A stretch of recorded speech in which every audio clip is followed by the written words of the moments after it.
keyakinan lama itu ada di alam bawah sadar kita. Dan itu menjadi program yang terus mengendalikan diri kita. Contoh keyakinan lama itu apa? Misalnya, ya punya keyakinan lama, hidup itu susah. Mencari uang itu perlu kerja keras. Itu keyakinan lama tuh. Itu ada tuh, tersembunyi di alam bawah sadar kita. Migrain. Ada tekanan untuk memenuhi ekspektasi yang tinggi. Ada nggak orang-orang yang gini? Demi untuk agar dibilang oleh orang lain kaya, mampu, bisa. Lalu terus menerus mewujudkan semua agar kita mendapatkan validasi dari orang lain. Ada nggak kayak gitu? Sakit kepalanya. Sebetulnya dia kemampuannya cuma X. Tapi dia ingin dipandang oleh orang lain kalau dia itu 3X, 4X. Agar dapat validasi dari orang lain bahwa saya ini siapa gitu. Dan tekanan itu terus-menerus direspon dan diwujudkan. Migrain. Kepala ini pusat cakra mahkota. Nah, cakra mahkota di kepala ini adalah kapan kita bisa mengatakan Rabbana ma khalaqta hadza batilan subhanaka faqina azabannar. Kapan kita bisa mengatakan kalimat ini? Tepat pada saat kita bisa mengambil pesan dari semua yang beliau ciptakan. Ya Allah, penciptaan langit dan bumi silih bergantinya siang dan malam itu. Di situ banyak sekali tanda-tanda yang harus kita baca. Namun kita abai terhadap semuanya. Di sini aja, di dalam diri kita, banyak tanda-tanda yang tidak bisa baca. Hadirin, tubuh kita ini, ada bagian atas ini disebut langit. Batasnya leher, bagian bawah disebut bumi. Ini tanda-tanda semua di sini. Makanya, kalau ingin belajar meniti ke dalam diri, nanti saya ajarkan. Bagaimana membuka rahasia tubuh ini. Ternyata tubuh ini kalau dibuka rahasianya luar biasa. Baru kita bisa menghormati tubuh ini. Dan kenapa kita tidak menghormati tubuh ini? Karena kita tidak mengerti. Makanya tubuh ini adalah kitab suci yang ditulis Tuhan dengan tangannya sendiri. Baik, kita perhatikan. Saya selalu ingat guru-guru saya. Kalau mengatakan tubuh ini, guru-guru saya sering mengatakan ini karya agung Tuhan. Jadi tubuh ini sering disebut karya agung. Kenapa? Saya dulu begitu ditanya sama guru saya, ya, daerah atas saja dari sini ke atas, apa yang bisa kamu baca? Gak bisa saya baca. Padahal saya sudah sekolah di mana-mana. Begitu saya disadarkan ke dalam, wah, begitu saya lihat rahasianya luar biasa. Baru setelah itu saya menjadi paham. Kenapa guru-guru saya mengatakan tubuh ini adalah karya agung Tuhan yang maha cerdas. Setuju gak Bapak Ibu kalau tubuh ini adalah manifestasi dari kecerdasan semesta? Setuju? Coba. Dokter sekarang udah banyak. Dokter spesialis juga sudah banyak. Tetapi ilmu tentang tubuh ini sampai sekarang gak ada habis-habisnya. Betul gak?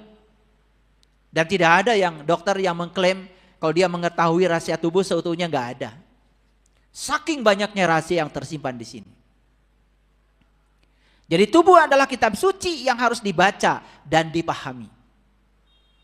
Tubuh berbicara dalam bahasa yang sangat halus, yaitu bahasa rasa. Untuk bisa mendengarnya, kita perlu meningkatkan kepekaan kita. Dan ini berarti menciptakan keheningan di dalam diri kita dan di luar diri kita. Karena hanya dalam keheningan kita bisa mendengarkan suara itu. Hanya dalam keheningan memungkinkan kita untuk bisa menangkap pesan-pesan halus dari tubuh. Baik, kita buka sekarang rahasianya sedikit.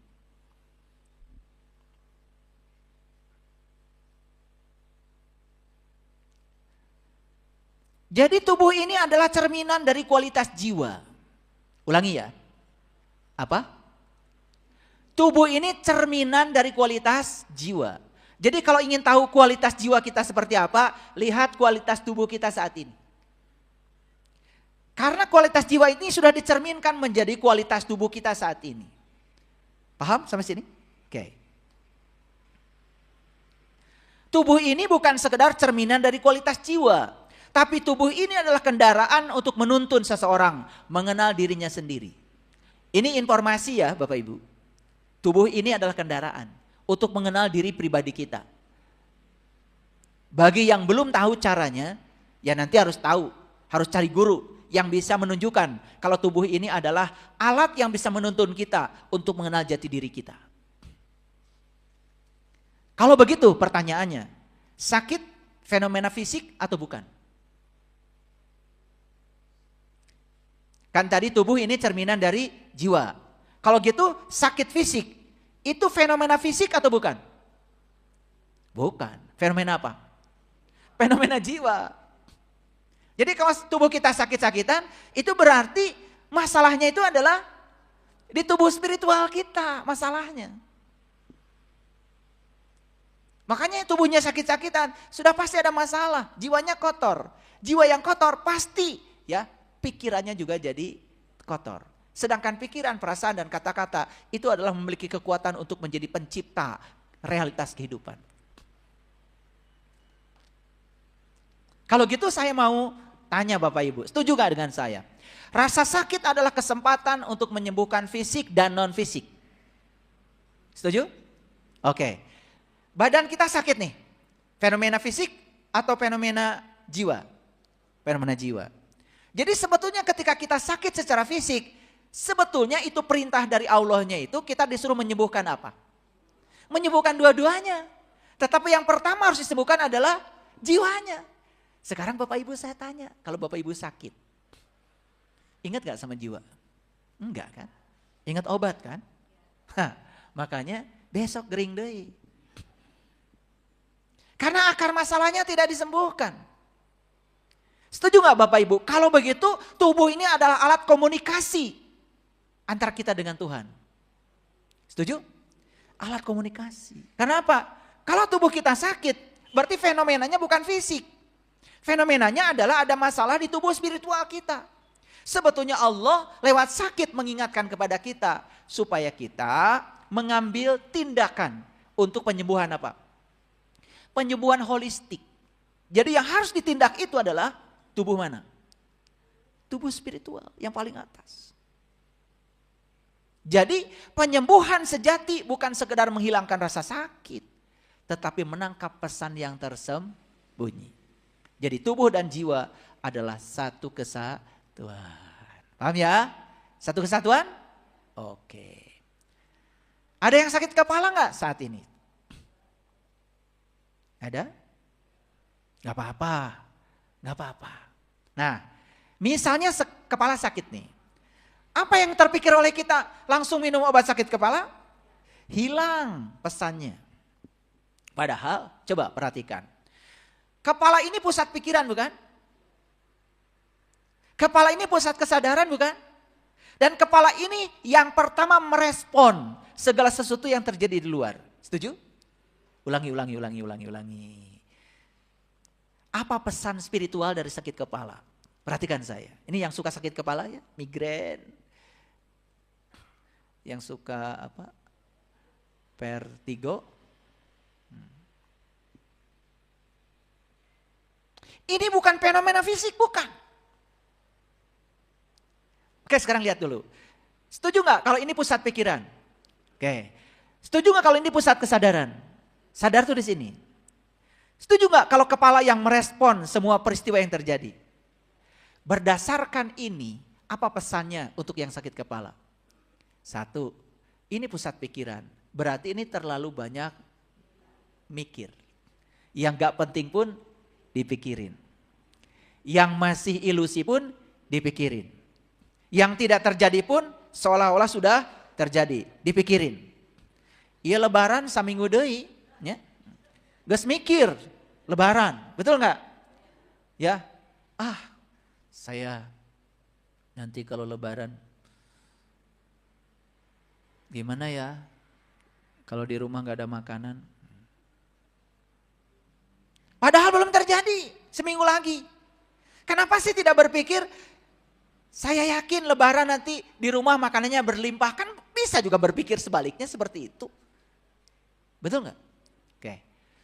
Jadi ini pusat pikiran, ini pusat kesadaran.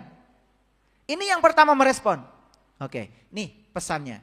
Untuk yang sakit kepala, sering sakit kepala. Satu, pusat pikiran ini terlalu banyak, terlalu sibuk, tidak pernah istirahat. Akibatnya apa? Pusat kesadaran terganggu. Dan kita sering merespon kejadian yang di luar dengan respon yang negatif. Cocok gak kira-kira? Nggak salah. Nggak salah, ini yang sakit kepala ya, walaupun nggak ada yang berani acungkan kepala ya. Acungkan tangan ya. Takut ketahuan. Terlalu banyak berpikir, terlalu banyak mengandalkan logika dan mengabaikan intuisi. Makanya pengumuman nih, untuk yang sakit kepala, segera belajar kesadaran supaya intuisinya hidup. Sehingga kita tidak semata-mata hidupnya mengandalkan logika. Oke, udah ketemu pesannya? Nah, yang ketiga, migrain. Masih sakit kepala juga ya. Ada keyakinan lama yang tidak melayani dalam diri kita, tapi keyakinan lama itu ada di alam bawah sadar kita dan itu menjadi program yang terus mengendalikan diri kita. Contoh keyakinan lama itu apa? Misalnya, ya, punya keyakinan lama hidup itu susah. Mencari uang itu perlu kerja keras. Itu keyakinan lama tuh. Itu ada tuh tersembunyi di alam bawah sadar kita, migrain. Ada tekanan untuk memenuhi ekspektasi yang tinggi. Ada nggak orang-orang yang gini? Demi untuk agar dibilang oleh orang lain kaya, mampu, bisa. Lalu terus menerus mewujudkan semua agar kita mendapatkan validasi dari orang lain. Ada nggak yang kayak gitu? Sakit kepalanya. Sebetulnya dia kemampuannya cuman X. Tapi dia ingin dipandang oleh orang lain kalau dia itu 3X, 4X. Agar dapat validasi dari orang lain bahwa saya ini siapa gitu. Dan tekanan itu terus menerus direspon dan diwujudkan, migrain.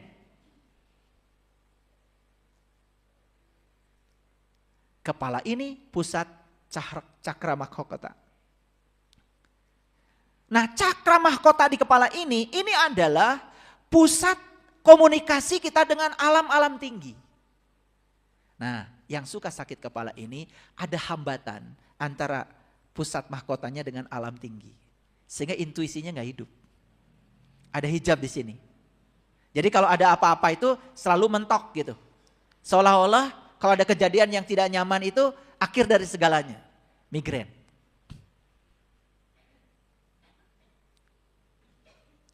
Nah, sakit kepala juga indikasi bahwa antara fisik dengan spiritual tidak seimbang. Dan yang berikutnya, pesan dari sakit kepala apa? Kita tidak menjalani hidup sesuai dengan panggilan jiwa. Lebih banyak menjalani hidup sesuai dengan panggilan pikiran. Kira-kira hidup dalam pikiran atau hidup dalam kesadaran? Nah, yang hidup dalam pikiran sakit kepala. Jadi pesan dari sakit kepala apa? Kita disuruh menggeser agar hidup dalam kesadaran. Bapak Ibu, upami ngadambal KTP, fotona, tidak kahanap, tidak kalhur. Mentang-mentang seksi Pak RT, mohon dari sini ke bawah saja. Gak bisa kata Pak RT. Identitasmu dari sini ke atas. Identitas bukan ini. Identitas. Makanya orang yang selalu berfokus pada identitas diri. Dan sering memaksakan diri untuk menjadi orang lain. Tidak jadi dirinya sendiri. Sakit kepala. Nih kalau diurai sakit kepala banyak. Nih yang suka sakit kepala, cocok gak? Gak akan salah. Walaupun gak ada yang jawab. Gak apa-apa. Saya tidak perlu validasi. Ada yang sakit leher? Leher? Bahu? Kaku? Awas, jangan nyalahin bantal ya. Itu beban emosional yang tersembunyi. Ada beban emosi yang tersembunyi. Sulit memaafkan. Orang yang sulit memaafkan pasti bahu dan lehernya kaku. Bukan perkara bantal. Bukan erep-erep.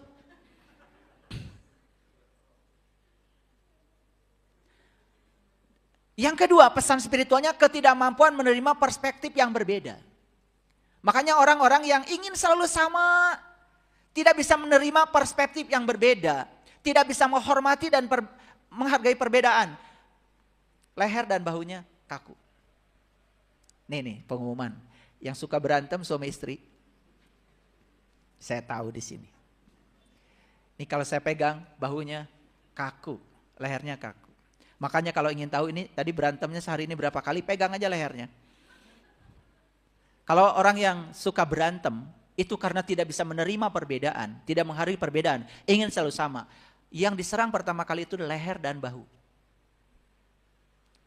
Hebat gak Allah memberikan sinyal pada kita? Hebat kan? Kebaca gak selama ini? Enggak kan? Orang yang lehernya kaku dan bahunya selalu sakit tidak memiliki fleksibilitas untuk menerima kenyataan hidup. Selalu hidupnya itu seharusnya begini, seharusnya begitu. Tidak menyerah pada apa yang ada. Bahunya pasti kaku. Cocok? Cocok? Cocok, saya tahu. Tahu, saya cuma malas aja pegang kalian. Terlalu banyak konflik dalam diri yang belum selesai. Jadi konfliknya itu di sini, di dalam diri. Itu namanya dia belum selesai dengan dirinya sendiri. Ewuh pakai wuh di dalam. Gitu. Tidak berusaha menyelesaikan, merilis. Sehingga emosi-emosi yang negatif itu perang di dalam. Misalnya, hanya untuk memaafkan saja, itu luar biasa tuh syarat-syaratnya di dalam. Itu konflik itu di dalam. Itu pasti menyerangnya leher dan bahu. Ada kemarahan yang terus-menerus tanpa henti. Biasanya ini orang selalu membawa dirinya ke masa lalu. Gitu. Dan masa lalu itu selalu diungkit-ungkit. Sehingga ketika diungkit, alam bawah sadarnya terstimulus. Sehingga muncul yang namanya kemarahan. Padahal sudah tidak penting lagi. Orang kayak gini, pasti lehernya. Ya saya tahu obat kimianya udah tahu saya. Tahu, obat gosok. Yang luarnya itu, yang dalamnya juga saya tahu satu-satunya. Tahu. Nah, di bagian leher ada apa Bapak Ibu? Nih tenggorokan. Tenggorokan ini pusat komunikasi, pusat ekspresi. Terlalu banyak memendam.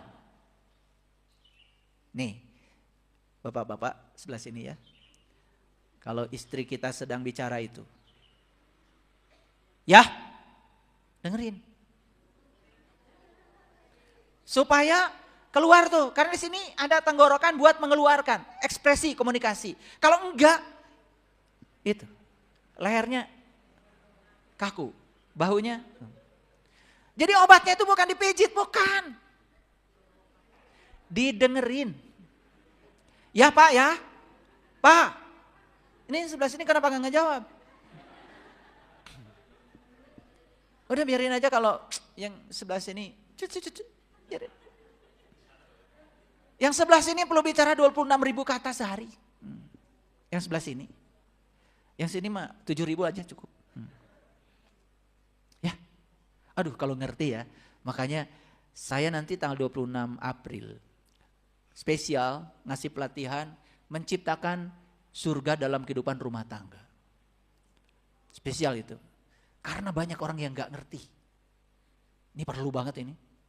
Saya akan membedah hasil riset tentang relationship selama 15 tahun. Akan dibedah tuh. Nah, sehingga setelah itu nanti kita tahu cara memperlakukan pasangan.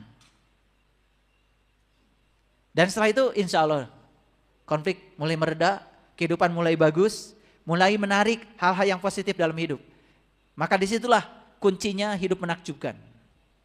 Kalau nggak beres di rumah, masih banyak konflik. Maka ini akan menjadi magnet yang akan menarik hal-hal yang tidak diinginkan. Jadi kenapa di kehidupan rumah tangga banyak yang datang yang tidak diinginkan? Jangan-jangan kita magnet yang menariknya. Karena cuman kita tidak sadar. Masih banyak konflik. Oke ya, ada tenggorokan di sini kan, di leher ya. Nah ini alat komunikasi. Makanya kalau ada yang perlu diekspresikan, ekspresikan. Bu ya, Bu. Ya. Kalau enggak ada yang mau dengar, nulis puisi lah. Ya. Coret-coret ya, coret-coret biar keluar, daripada leher kaku. Leher kaku, hese ngaliuk oke. Sok, anu hese ngaliuk saha? Nu hese ngaliuk saha? Saha? Pinter. Nah, ternyata ini dengan bahu ini adalah berhubungan erat dengan kejujuran. Makanya orang yang sering banyak bohong, gak jujur, dan selalu berbohong untuk menutupi kebohongannya, pasti masalahnya di leher dan di bahu. Makanya kalau saya suka kadang-kadang ya, yang konsultasi sama saya ke rumah, kemudian apa masalahnya Bu? Ini bahu, apal. Udah kebaca masalahnya, ya. Ya, tahu ya Ibu? Hebat nggak Allah berkomunikasi lewat tubuh? Jadi sekarang bagi orang yang berkesadaran, ternyata sakit ini bukan sekedar sakit, bukan fenomena fisik. Sebetulnya Allah sedang berkomunikasi kepada kita, tolong dong, ada yang diperbaiki. Ada yang sakit punggung sekarang? Tulang belakang? Oke. Ini beban masa lalu yang digenggam. Merasa diri seolah-olah penanggung jawab gitu. Gak sadar sebetulnya kalau Allah itu memampukan kita. Kan ada orang yang begini, saya ini, semua orang keluarga saya tertumpu kepada saya. Lalu itu jadi beban. Gak percaya bahwa sebetulnya bukan gitu Allah itu. Untuk keluargamu yang banyak ini, aku titipkan rezeki lewat kamu ya. Gitu. Tolong kata Allah. Ini titipan dariku buat mereka. Tetapi kita merasa seolah-olah saya ini penanggung jawab gitu loh. Lalu membebani dirinya sendiri. Ini punggungnya dan tulang belakangnya sakit. Kenangan yang menyakitkan yang terpendam. Sulit untuk bisa merilis. Ini kayaknya harus dihipnoterapi. Rasa bersalah yang terus-menerus dibawa. Beban emosi dari hubungan dengan orang lain. Baik dengan pasangan, dengan anak. Pokoknya ada beban emosi dengan orang lain. Ini masalahnya pasti punggung dan tulang belakang. Belum bisa menerima diri sendiri secara utuh. Belum bisa mencintai diri sendiri secara utuh. Masih ada rasa ketakutan akan kekurangan.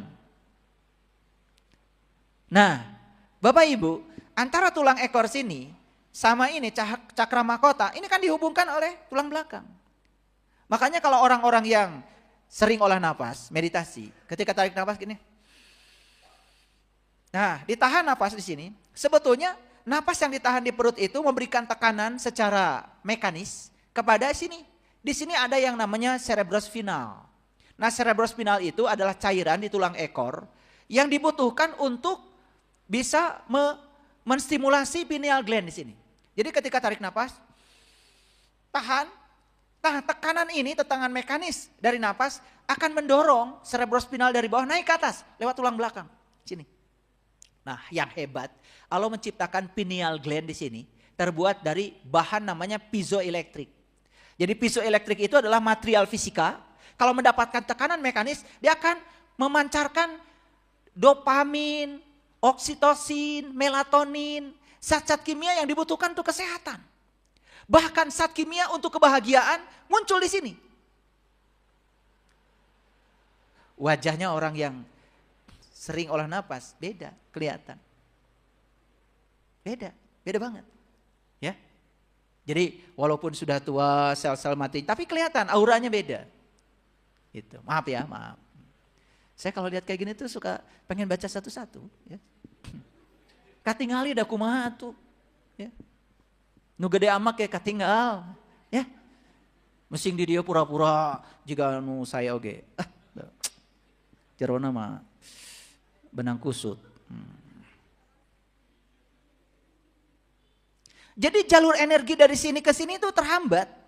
Nah kalau jalur energi terhambat, ini masalah. Makanya kalau Bapak Ibu ada yang sakit punggung, sakit tulang belakang, jangan cuman sekedar mengeluhkan rasa sakit. Itu harus diperbaiki. Ini jalur energi. Tubuh energi kita sakit. Mana yang harus diperbaiki? Tetap tubuh spiritual lagi yang harus diperbaiki. Ini kajian luar biasa nih, gratis.